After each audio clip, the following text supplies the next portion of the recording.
कहानी है भानु और उसके गधे की। भानु एक किसान था जिसके पास एक छोटी सी जमीन थी जहाँ वह रोज मेहनत कर फसल उगाता था। भानु के पास खेती करने के लिए एक गधा था जिसका नाम था चेतक। चेतक खेत में हल चलाता था। दिन भर की मेहनत के बाद भानु चेतक के पास बैठकर बातें किया करता था। खेत जोतने के बाद खेत के एक तरफ पेड़ की ठंडी छांव में चेतक से बात करते हुए। हाँ भाई दोस्त चेतक, आज का काम तो हो गया। धन्यवाद दोस्त मेरा साथ देने के लिए। धन्यवाद। अब तुम थक गए होगे, आराम कर लो।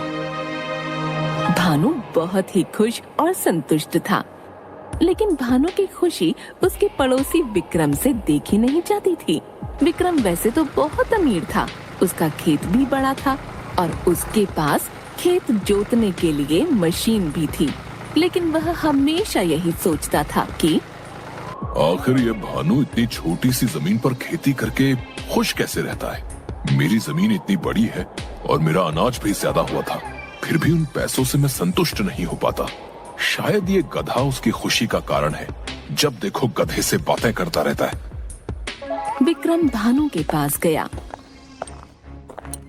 अरे भाई भानु, मुझे एक गधा खरीदना है। लेकिन भाई तुम्हारे पास तो खेत जोतने के लिए मशीन है। वो तो है, लेकिन क्या है कि मशीन से सारा काम नहीं हो रहा, तो सोच रहा हूँ कि एक गधा ही खरीद लूं। तो खरीद लीजिए, मुझे तुम्हारा गधा बहुत पसंद है। क्या तुम इसे मुझे बेचोगे? मैं तुम्हें इसके अच्छे दाम दूंगा। नहीं नहीं भाई, बुरा मत मानिए, पर मुझे मेरा गधा नहीं बेचना है। आप कृपया करके कोई और गधा ढूंढ लीजिए। विक्रम अपने खेत लौट आया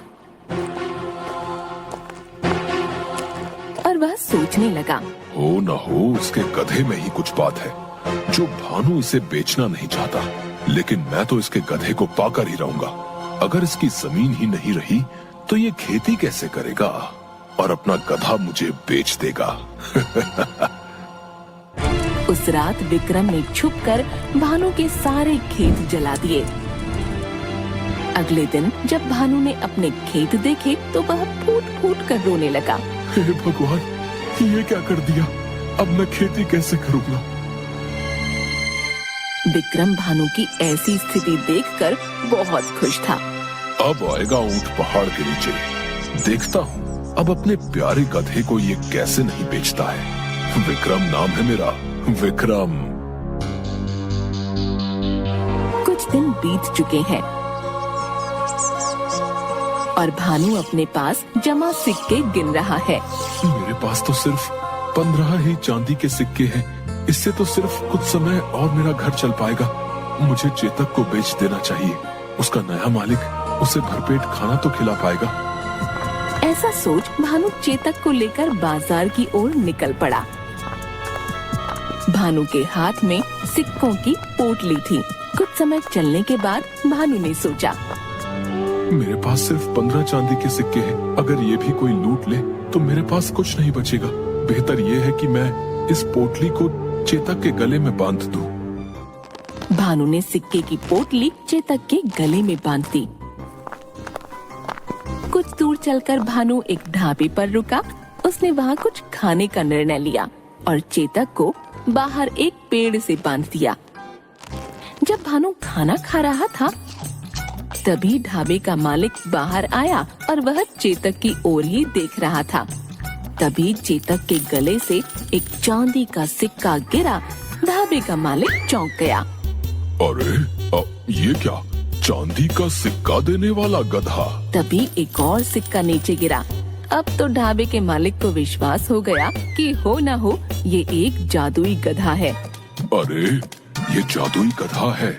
शायद इसके बारे में इसके मालिक को नहीं पता। भानु चेतक के पास पहुंचा और चेतक की रस्सी खोलने लगा। तभी ढाबे का मालिक भी वहां आ गया। अब क्या आप ये गधा बेचना चाहते हो? हाँ श्रीमान, बेचना तो है, पर बहुत प्यारा है मुझे ये। मेरा सुख दुख का साथी है, पर मजबूर हूँ। क्या आपको ये खरीदना है? अब हाँ हाँ क्यों नहीं। मैं इस गधे के 1200 चांदी के सिक्के दे सकता हूँ।